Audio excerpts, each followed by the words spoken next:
भोपाल में PCC chief Jitu Patwari ने press conference करते हुए मध्य प्रदेश की भाजपा सरकार पर कई आरोप लगाए हैं। उन्होंने कहा कि मध्य प्रदेश सरकार ने नाक रगड़ कर कर्ज लिया है और अब 40% वन बेचने की तैयारी चल रही है। उन्होंने कहा कि मंदिरों और बिजली विभाग की जमीन सरकार बेच रही है। लाडली बहना योजना से 3.5 लाख बहनों के नाम हटा दिए और 36 सेगमेंट की समय पर तनख्वाह भी नहीं मिल रही। उन्होंने कहा कि बीजेपी ने वचन पत्र का एक भी संकल्प अभी तक पूरा नहीं किया। उन्होंने कहा कि अगर आप वेश बदलकर ऑफिसों में निकल जाओगे तो पता चलेगा कि सबसे करप्ट सरकार मोहन सरकार ही होगी। उन्होंने कहा कि बल्लभ भवन का 5वीं मंजिल भ्रष्टाचार का अड्डा बना हुआ है। किसानों के मुद्दे पर कहा कि अगर 27 रुपए गेहूं के दाम नहीं मिलेंगे तो तुलाई केंद्र पर हम खड़े होंगे। उन्होंने सभी मंत्रियों को चोर भी कहा और कहा कि स्टिंग करा लें, कोई भी ऑफिस में भेज बदल कर चले जाएं, मंत्री सब चोर हैं।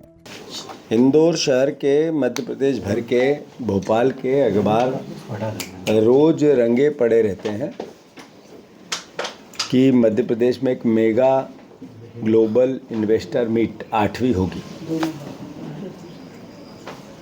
प्रदेशवासियों, मध्य प्रदेश की आर्थिक वस्तु स्थिति दिवालियेपन पे। मध्य प्रदेश सरकार के हालात ऐसे हो गए कि अब जब तक भारत सरकार इनकी गारंटी नहीं लेती है तब तक इनको कोई कर्ज भी नहीं देता है। अभी 6,000 करोड़ रुपए इनने कर्ज लिया।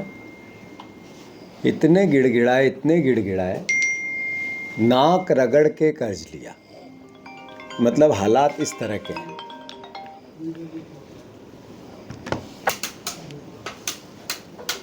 हालात आर्थिक कैसे हैं? 36 अलग अलग कर्मचारियों के, विभागों के कर्मचारियों के 36 सेगमेंट है, 36। उनकी समय पे सैलरी नहीं दी गई। छोटे से लेके बड़े अलग अलग विभाग हो सकते हैं। 36 सेगमेंट की सैलरी टाइम पे नहीं मिल रही है। ये आर्थिक दिवालियापन नहीं है तो क्या है? अभी 10 संपत्तियां बेचने के लिए, कोड़ियों के दाम बेचने के लिए सरकार लालायित है, कैसे भी बिक जाए तो हम जैसे तैसे कैसे सैलरी दे दें, कर्मचारियों की तनख्वाह दे दें। प्रदेश के 40% वन बेचने की तैयारी चल रही है। 40% वन बेचने की तैयारी चल रही है। उसके लिए पूरा डिपार्टमेंट लगा है। क्या बिक जाए, सबसे पहले क्या बिके। जैसा मैंने कहा कि टूरिज़्म विभाग हो, जो पुराना परिवहन विभाग जिसको डिपो और अलग अलग बात करते थे उसकी ज़मीनें हो, वन विभाग का मैंने बताया बिजली विभाग की ज़मीनें हो या उसकी संपत्तियां हो, जो नजुल की ज़मीनें हैं, जगह जगह नजुल, मंदिरों की ज़मीनें जो मंदिरों के जीवन यापन के, या पुराना इस तरह के टूरिज़्म पैलेस जो महल और पुराने अपनी धरोहरों में आते हैं। अभी बता रहे थे मुकेश भैया कि महेंद्र भवन है एक पन्ना का, वो भी बेच दिया। ऐसे अलग अलग विभागों के अलग अलग संपत्तियां रोज बेचने का दिन रात प्रयास किया जा रहा है। हालात क्या है? हालात ये है कि 3.5 लाख बहनों के नाम हटा दिए इसलिए कि कम पैसा देना पड़े। एक तरफ मुख्यमंत्री भाषण करते हैं कि बहनों चिंता मत करना, मैं 3,000 रुपये करूँगा। अभी 2-3 बार बोले वो पिछले 1 साल में, अभी बोले महीने भर पहले। दूसरी ओर वित्त मंत्री कहते हैं हमारे पास कोई प्रोविज़न नहीं है 3 लाख रुपए। मतलब वो कहते हैं मुख्यमंत्री झूठ बोल रहा है। वित्त मंत्री ने कहा कि मुख्यमंत्री झूठ बोल रहा है। ये मैसेज है सीधा। एक तरफ वो कहते हैं 3,000 रुपये करूँगा और दूसरी तरफ वित्त मंत्री ने कहा है कि हमारा कोई प्रोविज़न अभी हमने इसमें नहीं रखा है। सीधे अखबारों में हेडिंग बनी है, वो वित्त मंत्री सीधे मुख्यमंत्री कह रहे हैं झूठ बोल रहा है।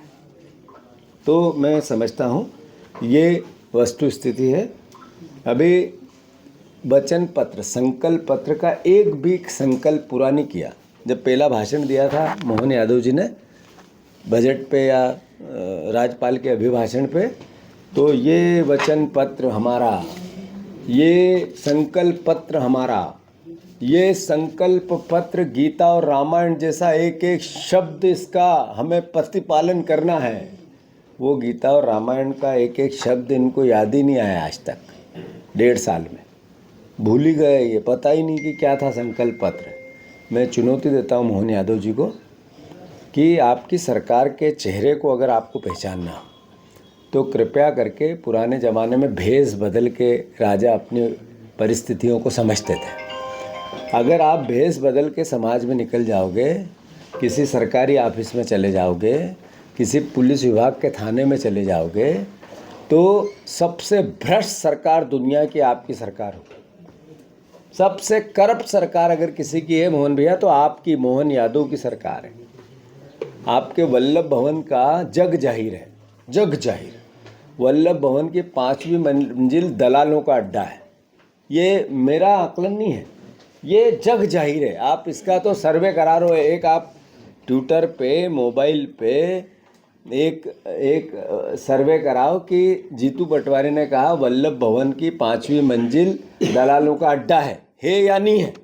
अगर इस सर्वे को सरकार करा ले, अगर जनता इस पर अपनी राय दे देगी, अगर मैं गलत निकला तो मैं सार्वजनिक माफ़ी मांगूंगा उनसे। क्रिटिसिज्म नहीं कर रहे हैं या कोई उनके खिलाफ विचार है हमारा, इसलिए बयान नहीं दे रहे। हम वस्तु स्थिति बता रहे हैं।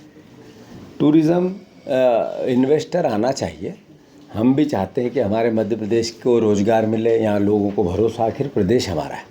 और मोहन भैया भी हमारे ही मुख्यमंत्री हैं। हम उनको, मैं विपक्ष का नेता हूँ, कार्यकर्ता हूँ, इसलिए वो मेरे मुख्यमंत्री नहीं होंगे, ऐसा तो नहीं हो सकता है। मैं उनसे आग्रह करता हूँ, ये जब बात कहता हूँ तो हम अपना दायित्व निभाते हैं।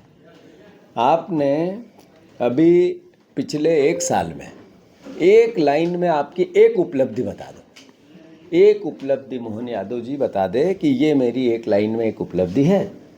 नहीं बता पाएंगे, खुद भी नहीं बता पाएंगे। मैं मानता हूँ इन्वेस्टर मीट को लेके हम अभी 1 आध दिन में पूरा लंबी बातें करेंगे, आंकड़ों समेत, सरकार के आंकड़ों समेत। और मोहन यादव जी को, प्रधानमंत्री जी को, और जितने इन्वेस्टर आए थे, जिन्होंने पिछले इन्वेस्टर मीट में जो जो बोला था और वो पूरा नहीं हुआ, उनको सबको चिट्ठी लिख रहा हूँ मैं।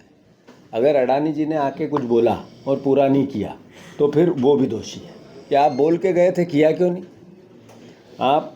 और 25 इन्वेस्टर अलग अलग भाषण दे के गए थे, MOU साइन करके गए थे। हमारे मुख्यमंत्री, हमारी सरकारें उस इन्वेस्टर की आस में, उस आने वाले पैसे की इन्वेस्ट की आस में प्रदेश की तरक्की समझे और उसके आधार पर खर्चा करने लगे।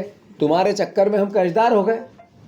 हम रात दिन कर्जा ले रहे हैं इसके लिए कि आप इन्वेस्ट करोगे, हमारी इनकम बढ़ेगी, हम चुका देंगे। तो आप झूठ बोल के जाते हो, इसका असर आम जनता पे होता है, हमारी सरकार पे होता है।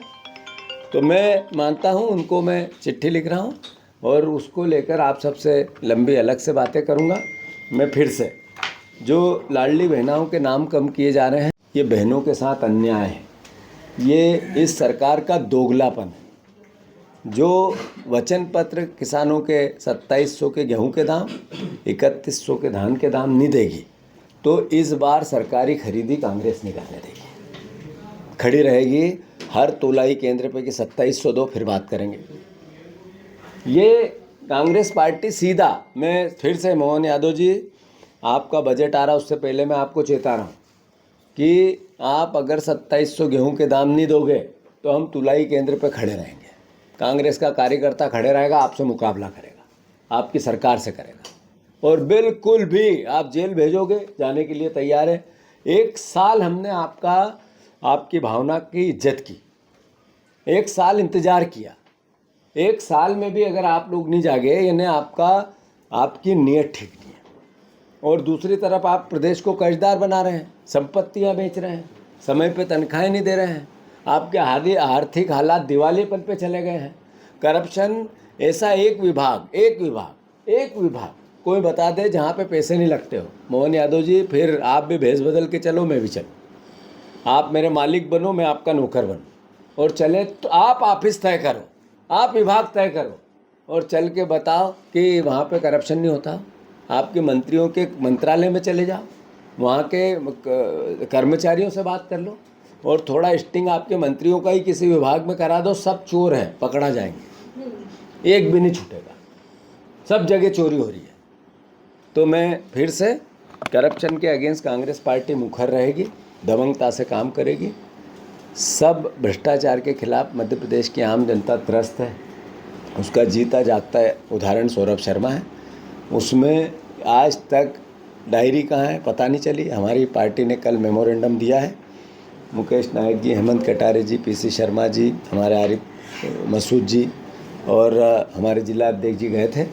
हमने स्पेशल मैंने उनसे सुबह सबको फ़ोन करके भेजा कि लोकायुक्त जी कहो डायरी लाए। जो और बड़े लोग कौन कौन हैं उनको जो बचा रहे हैं उस पर बात की। जिसने इसकी नियुक्ति कराई किसकी किसकी उस पर संदर्भ बना था उनका किया, और उनकी प्रमाणिकता उनसे पूछताछ करो। और जिनके जिनके नाम हमारे नेता प्रतिपक्ष जी ने डिटेलिंग की है कांग्रेस पार्टी ने कि ये करप्शन का पूरा भांडाफोड़ है, उस पर पूरी कार्रवाई होनी चाहिए।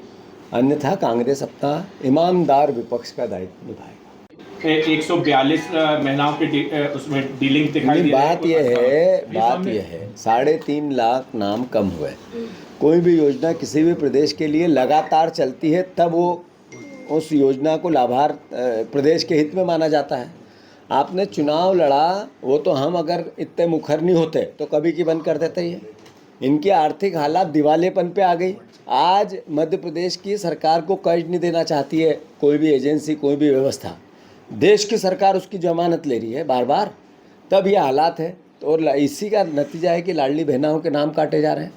तो मैं मानता हूँ कि ये लाडली बहनाओं के नाम काटना जोड़ना थे। जैसे ही बच्ची 18 साल की हुई योजना में नाम बढ़ना था उसका, अगर नहीं किया वो तो धोखा है ही है, पर ये महापाप है। ये पाप करने वाले कुंभ में भी जाके नहा के आएंगे तो नहीं बच पाएंगे पाप से। मोहन यादव जी से कांग्रेस को सर्टिफिकेट लेने की जरूरत नहीं। सर, महाकुंभ के गंगा के पानी को लेकर रिपोर्ट सामने आई जिसमें कहा गया है कि गंगा का पानी बहुत दूषित है, खतरनाक बैक्टीरिया उसमें, नहाने लायक पानी नहीं। क्या कहेंगे इस पर? इन सब बातों पे नेशनल स्तर पे कांग्रेस पार्टी और तमाम नेता अपनी बात कह रहे हैं, और जग जाहिर हुआ कि कुंभ का जो प्रबंध था वो फेल हुआ है, और उसमें कई लोगों की परिवारजनों की हत्याएं हुई है, मौत हुई है। कांग्रेस पार्टी ने पहले भी मैंने एक बयान दिया था, मोहन यादव जी को एक चिट्ठी भी लिखी कि मध्य प्रदेश के जो मृत लोग हैं कुंभ के कारण या आपकी अव्यवस्थाओं के कारण या सरकार की अराजकता के कारण, उनको सरकार मुआवजा दे। जहाँ तक प्रश्न है कुंभ का में मृत्यु का, उसके लिए चूँकि ये धार्मिक आस्थाओं का विषय है, सबको श्रद्धांजलि। सरकार का अपने आप कलाई खुल गई, किसी के सवाल जवाब की आवश्यकता नहीं कि योगी जी भगवा कपड़े पहन के धार्मिक बातें करके कुंभ की अव्यवस्थाओं में टोटल फेल हुए। मोदी जी खुद नहा लिए, वीडियो विजुअल बना लिए, विदेश चले गए, आ गए, और जो लोग मरते रहे उसके लिए दोषी उनकी सरकार है। आप कब जा रहे हो? आप जाएंगे महाकुंभ? 100%।